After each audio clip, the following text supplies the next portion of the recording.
전두환 씨는 내란 범죄의 수괴고 집단 학살 범죄죠.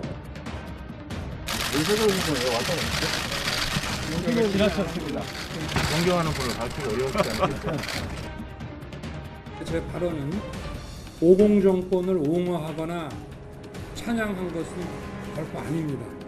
많은 분들의 그 지적과 비판을 겸허히 수용하고 유감을 표합니다.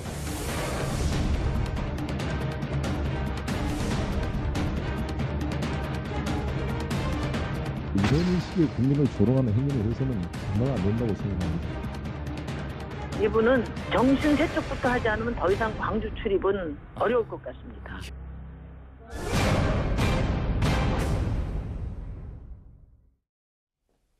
예, 금요일 뉴스탑10은 바로 여기부터입니다. 저희가 준비한 3위, 5위 이제부터 만나봅니다.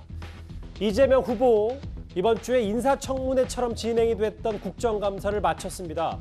그리고 오늘 광주와 봉하마을을 잇따라 방문하면서 본격적인 대선 행보를 시작했는데요.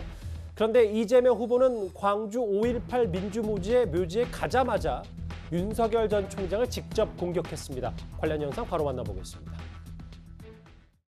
윤석열 후보의 말씀은 사실 특별히 놀랍지가 않습니다. 전두환 대통령이 군사 쿠데타와 그 5.18만 빼면 잘못한 부분이 이제 그런 부분이 있지만 그야말로 정치는 잘했다고 얘기하는 분들이 많습니다. 민주주의 체제 속에서 혜택만 누리던 분이어서 전두환이라는 이름이 가지는 그 엄혹함을 전혀 이해하지 못했을 겁니다. 무슨 말씀을 더 드리겠습니까? 제가 올 때마다 잊지 않고 꼭 밟고 지나갑니다. 거의 한 20번은 밟고.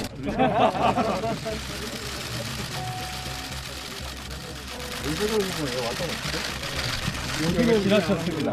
거기가 좀 어려웠기 때문에 이걸 지나갈 수도 없고 밟을 수도 없고 존경하는 분을 밝히기 어려웠지 않겠어요? 이 얘기부터 본격적으로 시작을 하겠습니다. 먼저 이현정 의원님, 네. 이재명 후보가 이제 본격적인 대선 행보를 시작을 했는데 거의 본격 첫 행보가 광주와 봉하마을인 것 같아요. 그런데 광주에 가서 윤 전 총장 관련 얘기에 직접 공격을 했다. 여러 가지 숨은 뜻이 좀 있을 것 같습니다. 그렇죠. 대선전을 그동안 이렇게 지켜보면요. 한 후보한테 계속 불리한 이슈만은 있는 건 아닌 것 같습니다. 일단 이 대장동 문제로 그동안 이재명 후보가 거의 코너에 몰려서 특히 이제 국감을 기점으로 해서 굉장히 논란이 이제 확산됐지 않습니까? 모처럼 사실은 공격의 포인트를 잡은 것 같아요. 예. 윤석열 후보가 사실은 이 문제 같은 경우는 특히 이제 이 여권 지지층 나는 굉장히 민감한 이슈거든요. 이제 그런 이슈를 한 번도 아니고 지금 몇 차례 지금 건드리다 보니까 아마 지금 첫 행보를 하는 이재명 후보 입장에서 보면 또 첫 방문지가 후보로서 지금 이 5.18 민주화운동 묘지를 방문한 거 아니겠습니까? 예. 이제 거기서 강한 이제 메시지를 함으로 해서 그러니까 지지층들을 결집할 수 있는 하나의 계기가 마련한 것이죠. 왜냐하면 이재명 후보 입장에서 보면 제일 지금 시급한 과제는 원팀을 만드는 겁니다. 예. 즉 지금 이 경선을 끝났지만 이게 원팀이 안 되고 있는 상황이거든요. 선대위도 지금 못 뛰고 있는 거 아니겠습니까? 어쨌거나 이번 주제가 결국은 원팀을 만들 수 있는 하나의 부싯돌 같은 역할을 하지 않을까 그렇게도 예상을 해봅니다. 예. 한민수 수석님, 그래서 그런지 모르겠는데 물론 이재명 후보는 광주 민주묘지를 찾을 때마다 저렇게 전두환 전 대통령 비석을 꾸준히 밟아왔다고 했지만 실제로 저런 행동, 모습 표현들이 윤 전 총장에게 하여금 그냥 본인이 직접 공격하는 느낌을 확실히 줄 수 있다 이렇게 판단한 거겠죠? 이재명 후보가 지사가 이번만 간 건 아니고요. 가실 때마다 저기서는 전두환 비석이라고 그 시민들이 옮겨놓은 겁니다. 예. 전남에 있던 비석을 옮겨서 그 민주묘지 앞에다가 오시는 분들이 이 학살의 원흉이라고 할 수 있겠죠. 전두환 씨를 비석을 바꿔 갈 수 있도록 해놓기 예. 때문에 그거를 여러 차례 방문할 때마다 밟았기 때문에 이번에 꼭 저걸 밟는 모습이 꼭 윤석열 후보를 겨냥한 그런 제스처는 아니라고 봅니다. 그런데 오늘 보면은 이제 기자들이 많이 물었습니다. 내려갔을 때 그 이재명 지사에게 윤석열 전 검찰총장이 지금 요즘에 그 전두환 씨에 대한 그 그 발언들이 있었지 않습니까? 예. 거기뿐만 아니고 또 계속 이어지고 있는 뭐 개에게 사과주는 사진이랄지 이런 거 입장을 물어보니까 얘기를 한 건데요. 그 워딩엔 두 가지가 있습니다. 그 이재명 지사는 전두환 씨에 대해서는 아까도 말씀해서 집단 학살범이라고 했습니다만 오래 살아서 꼭 법이 개정돼서라도 처벌받기를 바란다. 이런 강한 메시지를 냈고 예. 윤 전 총장에 대해서는 뭐 놀랍지도 않다. 그 얘기는 윤 전 총장이 최근까지 보인 그 전두환 씨에 대한 인식이랄지 아니면 근현대사에 대한 그 윤 전 후보의 인식이랄지 이 부분에 대해서 상당히 진정성 자체를 느낄 수가 없다는 거 아니겠습니까? 그 전두환 씨에 대해서 얘기해놓고 뭐 못 이기는 척 한 이틀 뒤에 사과를 했는데 그마저도 진정성이 느껴지지 않기 때문에 저런 얘기를 한 걸로 이해하고 있습니다. 오전에는 저렇게 광주를 찾은 이재명 후보는 오후에는 봉하마을에 가서 권양숙 여사를 만났습니다. 근데 조금 전에 들어온 속보 하나 만나볼까요?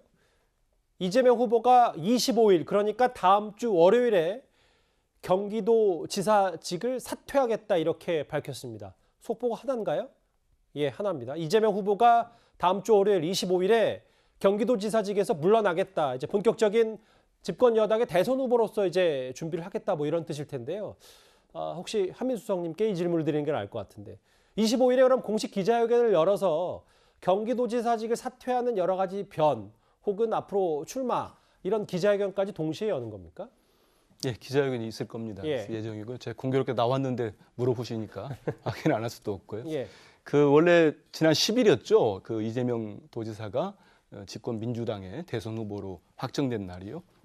그리고 뭐 25일까지만 보름 정도가 됩니다. 근데 그러네요. 좀 전에 뭐 선대위는 못 띄운 건 아니고요. 그 국감이 쭉 있었고 과정에 지금 당과 협의를 했고 예. 후보가 되자마자 당에서는 당 대표가 직접 공개적으로 기자들 앞에서 빨리 저기 지사직을 사퇴하고 후보로서 행보를 했으면 좋겠다고 했는데 이재명 후보 입장에서는 국감 다 보셨겠습니다만 경기도청에서 2차례 기관적인 국감도 다 소화를 했고 예. 그다음에 모든 일정을 마친 다음에 하는 게 도민에 대한 도리다 이런 입장이기 때문에요. 25일도 그 제가 그 들은 얘기는 25일 자정까지 그 도정 업무는 다 보고 아하. 물어보신 대로 다만 도민들에게 또 본인의 입장이 있기 때문에 기자회견을 열어서 이제 거기에 대한 설명을 자세히 하는 자리를 갖지 않을까 싶습니다. 25일, 그러니까 다음 주 월요일에 경기도지사직을 사퇴하는 이재명 후보 관련 속보까지 만나봤습니다.